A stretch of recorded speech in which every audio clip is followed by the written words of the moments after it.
Hello, I'm the Angry Spork, and for this collector's edition episode, I'd like to do a top 10 list of things about Batman v Superman that are things about Batman v Superman that are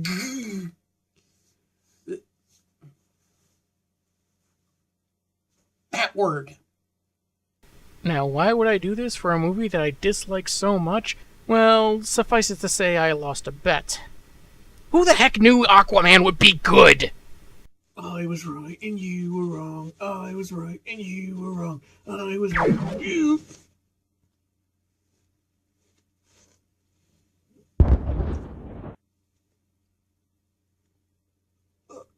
Oh my god, bro. Even a blind dog can find a bone every once in a while. Don't let it go to your cork.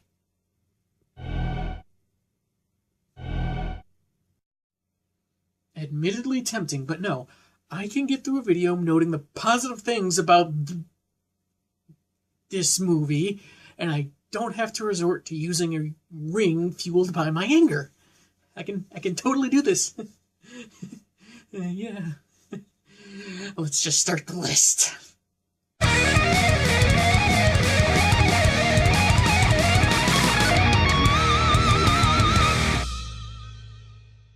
Number 10, Lex Luthor is bald.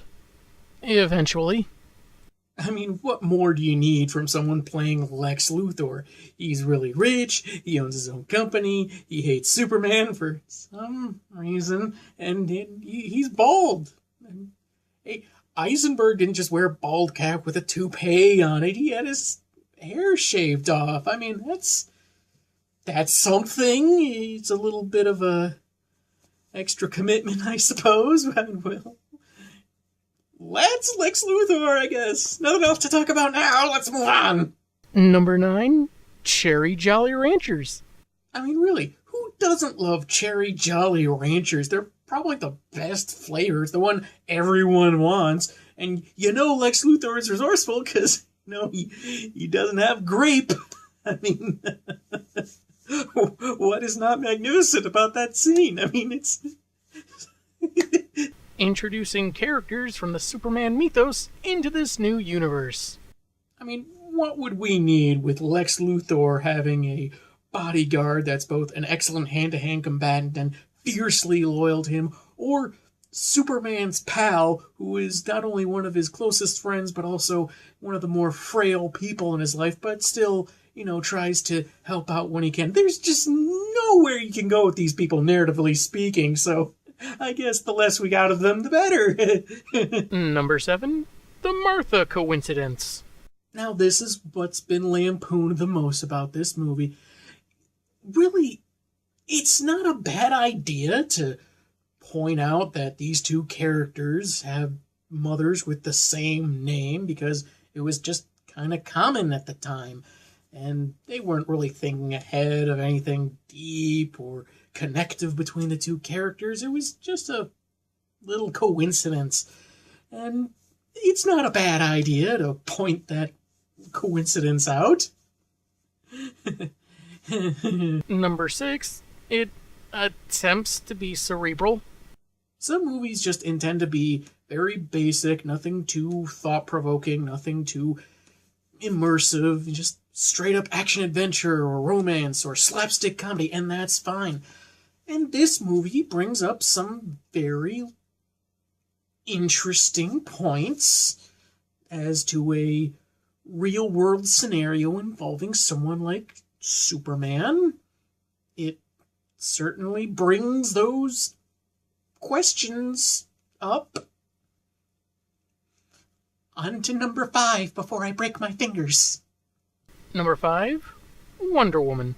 Much like her solo film in this entire cinematic universe at the time, Wonder Woman's appearance is actually quite the highlight, and there's not a whole lot I don't like about it.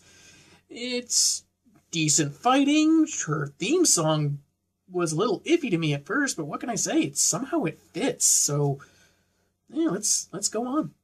Number 4, Ben Affleck as Batman. Something I was never particularly worried about, to be honest. Sure, not every movie he's been in has been a huge success, but that's true of any actor.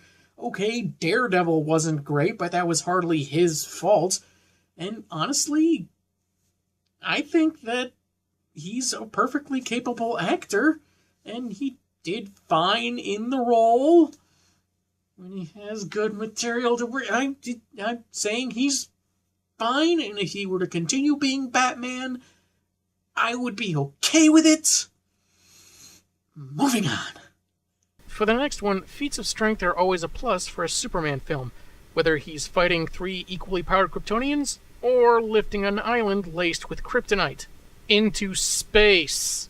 That alone does not get the credit it deserves. It is admittedly and undeniably awesome.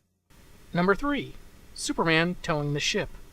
Now, in several respects, it is a bit more subtle than what the other examples have been, but there's nothing wrong with subtle, and it's in the same vein, so this in particular is good. Except for the fact that... No. Number 2, the warehouse fight inspired by the Arkham games. Sorry I couldn't get any video clips of this one.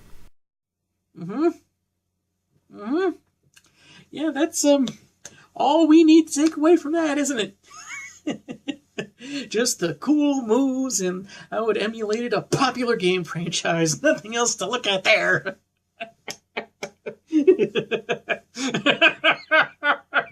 And number 1, Superman walking into the hearing. It's not like anything happened after... Nope, can't do it anymore. Nope, I held out as long as I can. I just can't hold back anymore. Yeah. Alright, let's really tackle this thing. Jesse Eisenberg? I don't think he's a bad actor. He was definitely given bad material.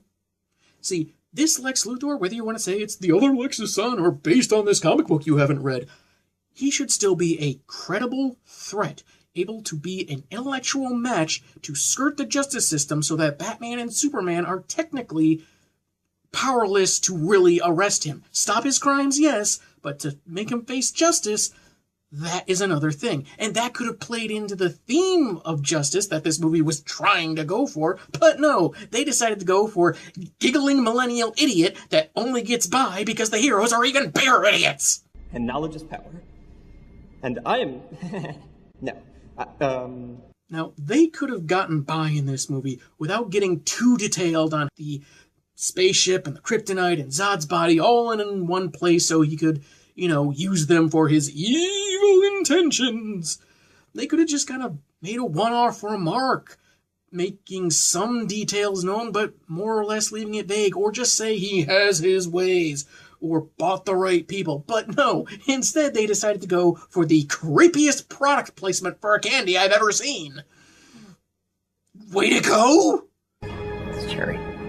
Killing off Mercy was silly enough as it was. It's like when DC killed off a comic book version of Artemis early in the New 52. It was a big tease, and you decided to let them down to be ironic or subvert expectations or whatever you think makes you sound more artsy. But Jimmy Olsen? Zack Snyder said he thought it would be fun to kill Jimmy Olsen gangland style because they didn't know what to do with this character in their little universe. Well, maybe either you don't bring in the character at all, or maybe there's something wrong with your universe. I mean, you could have a universe with Superman and not Jimmy Olsen, but if you don't understand what Jimmy Olsen represents as a character and his relationship with Superman, the problem isn't the character, the problem is you! It's a problem DC's had for a lot of years, for a lot of reasons, in their comics too. And could defenders of this movie please stop trying to retcon Snyder's conscious decision because it was a mistake? No one's buying it. The Martha thing? That is rightfully mocked because it is done a lot more silly than I think they intended. I think a better way to do it that would have been a bit more, dignified is if earlier in the movie they didn't just clearly show you, hey, Bruce's mom's named Martha. Bruce's mom's named Martha. Did you see it? Did you see it? Did you see it? you have Batman about to impale him when Superman says, "Save Martha Kent," but only the K in Kent is pronounced because Batman's got his foot on his throat. And he says, "Save who? Who are you talking about?" He says, "Save Martha Kent." And when Batman asks who he's talking about, that's when Lois comes in, tries to push the spear further away from Superman. She's not getting much, further away. It's not doing much, but it's something, and at least to her. And then she says, "It's his mother's name." And then Batman steps back. He doesn't go, "Why'd you say that name?" Blah, blah, blah. Okay?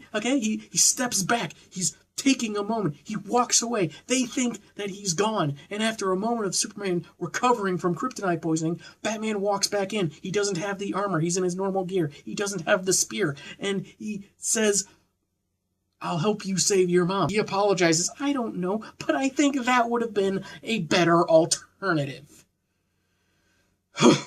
It's his mother's name! Halting psychotic rage is so easy. The movie never feels like it actually gets in depth with the themes it is playing at talking about. It thinks that just mentioning them like bullet points is the same thing as delving deep into the subjects of justice or higher powers, but it's not. It just feels like it's trying to make a shallow movie look deeper than it really is. And boy, Luthor's comments about God, not all powerful, not all good, oh, that is just disgustingly limited and laughably flawed. Because today is a day for truth. But mostly pee in a jar and explosions. Wonder Woman? No, actually, she was a welcomed addition to this movie. Even the cat and mouse thing she had going on with Bruce earlier during the party and so forth, yeah, that was actually pretty good. I'll give it that. Could have done without the Justice League video footage stuff, though. I mean, that just seemed ham-fistedly bullhorned, and... Wait, those are two different barn animals. She with you? I thought she was with you. This is exactly why I hate fanships. Affleck is a good actor. It's just... the material he's got to work with just isn't very good. Batman can't do math, and he's just killing people left and right. Oh, but he killed people in other movies. That's because it was a Hollywood convention. Now that comic book movies are taken a bit more seriously these days, we kind of expect them to be a bit more true to the characters they're representing. So, pardon us if murderer Batman on a killing spree isn't exactly our idea of a good time. We have hospitals to treat the mentally ill with compassion. If your mom's name is Martha. Now, despite being a neat-looking display of power, the boat towing scene and the montage it's in has problems rooted in this overall new, gritty spin on Superman, in that in a world of cynicism, and this world is way too into its own cynicism, because everyone sucks, everything sucks, instead of working above it, rising above it, Superman succumbs to it. He looks like he's bothered. Oh, an entire town is flooded. I guess I have to be the one to save them. When am I ever going to get any me time? It's just... He's supposed to be an icon of hope, but I don't see any hope in any of these movies. Oh, but he dies to save the planet. No, he died, rather stupidly, because he loved Lois Lane. He didn't seem to care at all about the rest of the world.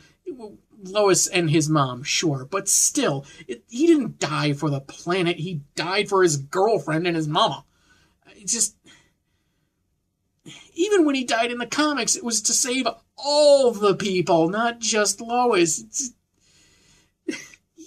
These people don't understand Superman, so they try and bend him into some twisted new vision that is just utterly depressing, and they want to think that it's artistic and new and compelling, when no. It is depressing. And as someone who has suffered from depression his entire life, let me tell you, not entertaining. Hang on, let me finish this Instagram post. And now we come to the Arkham-style fight. What with the explosions and the stabbing and the more explosions. Yeah, that scene was really cool, straight out of the Arkham games. And it would have looked just as cool without, all the murders. I mean, it was bad enough that Batman was just bumping off crooks that he's scared after busting through walls, chasing a truck full of kryptonite.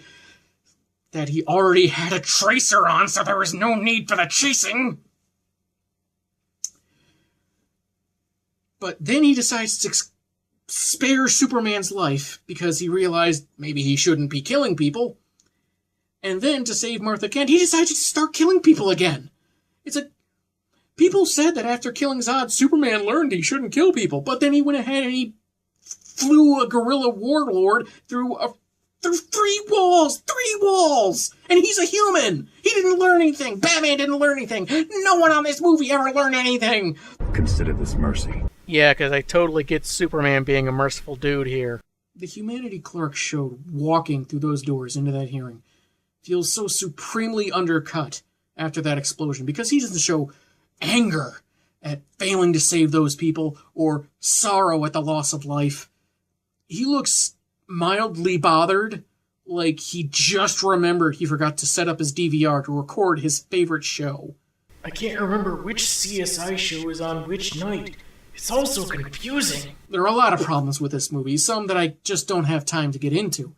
But a lot of it lies in the mistake of making its foundation, and thus the foundation of the DCEU, purely on cynicism and negativity, and thinking that mentioning the word hope or saying justice counts as getting deep into those themes, but it really doesn't do a good job of that. The movie thinks it's more intelligent than it really is, so it's willing to forgive itself its numerous plot holes, stuff that just plain doesn't make any sense or is against character interactions, or the pointless death of characters that had a lot of potential. Superman couldn't help his mom in under an hour. He heard other people in danger. He didn't want to seem selfish. Ahem. And let's not forget these nuggets of joy. The bat is dead. Bury it. Superman was never real. You don't know this world a thing. Ugh, nauseating. I'm aware of the Ultimate Cut. I haven't watched it, but I've read about it, and honestly, if any of the additions in there were important enough to the story or the themes they thought they were playing with, they could have gone into the theatrical release, and they could have cut out stuff like Bruce's psychic vision or the thing with Future Flash. But hey, if you want me to review that movie because you think it makes all the stupid go away, just call Warner Brothers and set up a contract where they give me $7 million to see that movie again because it's really, really bad, as well as a contract so I can write my own title at DC without any editorial stupidity in my way. Oh, yes. That would be glorious. Because, you see, stupid does not have an expiration date. So whether it's 2016, 2019, or decades from now, this'll still be stupid, this'll still be stupid, and this'll still be stupid. Whew. Who knew losing a bet could be so cathartic? You totally welched on the bet, brah. No, you said I had to say 10 good things about the movie, and I did. If you didn't want me to elaborate on everything else wrong with it, you should have been more specific. Or picked a better film. I'm the Angry Spork, and man, have I got issues.